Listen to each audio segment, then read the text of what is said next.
Welcome back, YouTubers. In this video, we're going to continue our series on the secrets to happiness.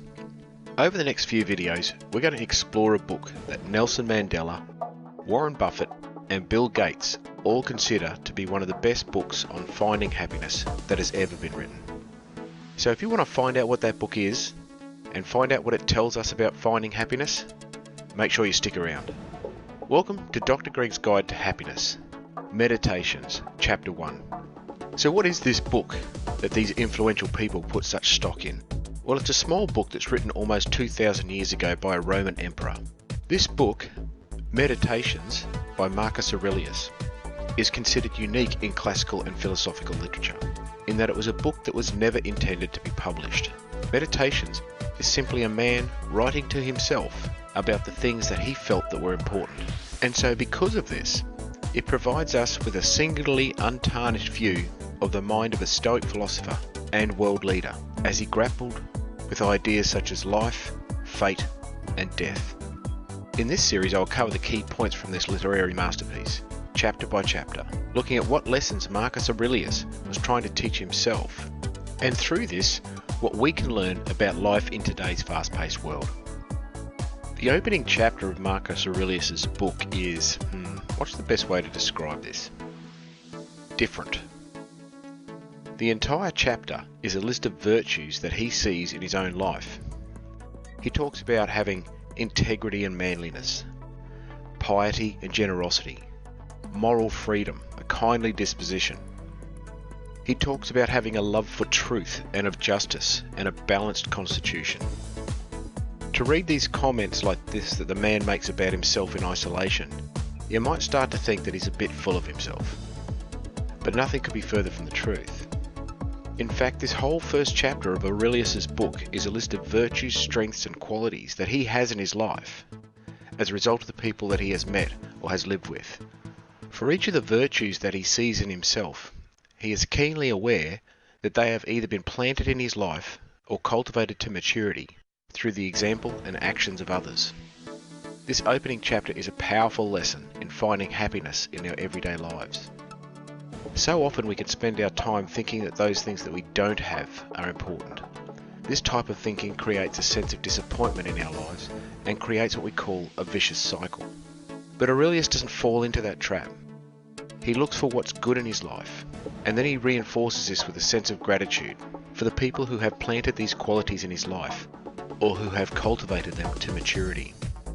He talks about the integrity and manliness that he learned from his natural father, the piety and generosity he learned from his mother, the moral freedom that he found from his friend Apollonius, and the list goes on. In fact, the first chapter in Meditations is 9 pages of virtues and qualities that he has seen in his own life, and the list of the people that have bestowed them in him. This opening chapter provides us with some amazing lessons. So let's have a look at these one at a time. Lesson 1. Happiness and gratitude have a symbiotic relationship. Now, I'm not going to go into this in a lot of detail in this video because I spend a fair bit of time on it in my video, Happiness, Stoic Styles. But the key message that we need to get, and I mean really get, is that gratitude creates happiness.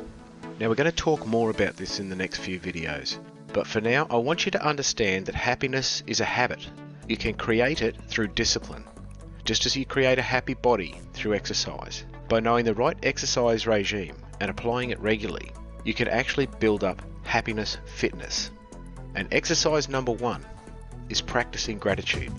Regardless of whether you're an office worker, a ditch digger, a stay-at-home parent, or the ruler of the Roman Empire, you've started today with a certain amount of things to be grateful for.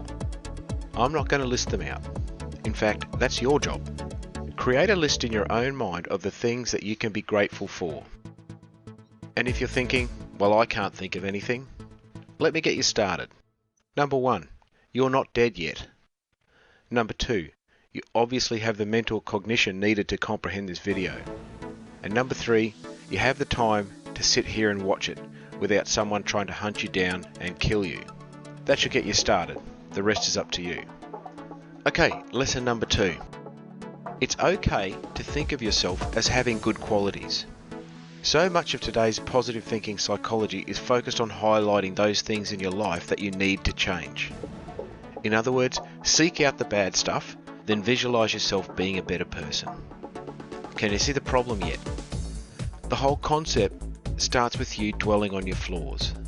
It brings them into keen focus and makes them the center of your attention, so that you actually start destroying your own self-confidence and self-belief by accentuating those things in your life that you think you're crap at.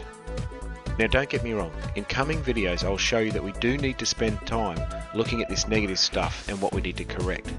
But the lesson here is that you need to have balance. You're not a perfect person. None of us are. But then again, you're not a completely flawed person either. Each of us has some good qualities. So as Marcus Aurelius is attempting to show us, it's okay for us to think about ourselves clearly. Don't just focus exclusively or for an inordinate amount of time on either our strength or our weaknesses, but instead understand that we have both. Throughout the rest of his writings, Marcus Aurelius spends a lot of time addressing his own character flaws. But what I find particularly interesting about this book is that he starts by focusing on his own good qualities. Why is that important? Well, I think it's because this world is full of people who are going to focus on those areas in your life that haven't fully developed yet. The world, by its nature, will highlight, sometimes in exquisite detail, those areas in your life where you fall short of the mark. So how did Aurelius address this? Well, he starts these notes to himself by building up his internal person, by highlighting the strengths that he knows he has. This means he starts by building up his defences against the onslaughts of life. He reminds himself that there is good in him, and then he says, that's the me that I want to take into this life.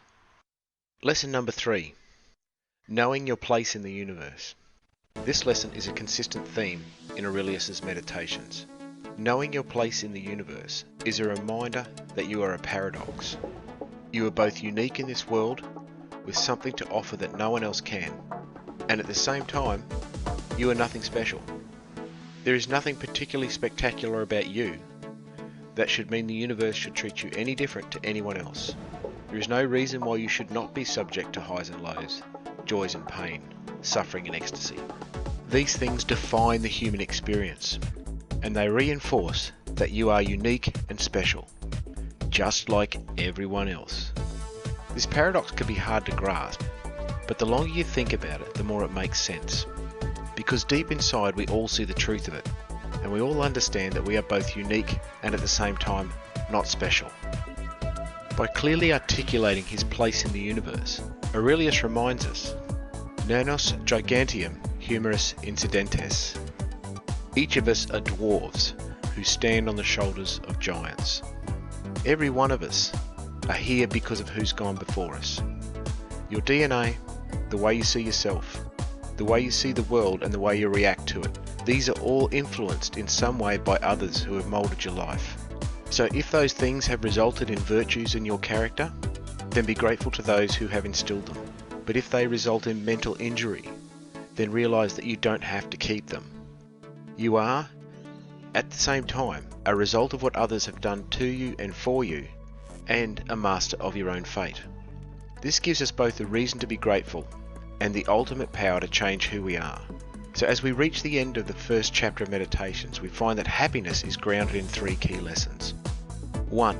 Happiness and gratitude are a symbiotic relationship. And because of this, it's okay to think of yourself as having good qualities, but don't let that make you arrogant. To do this, you must know your place in this universe. Well, I hope you enjoyed this first chapter of Meditations.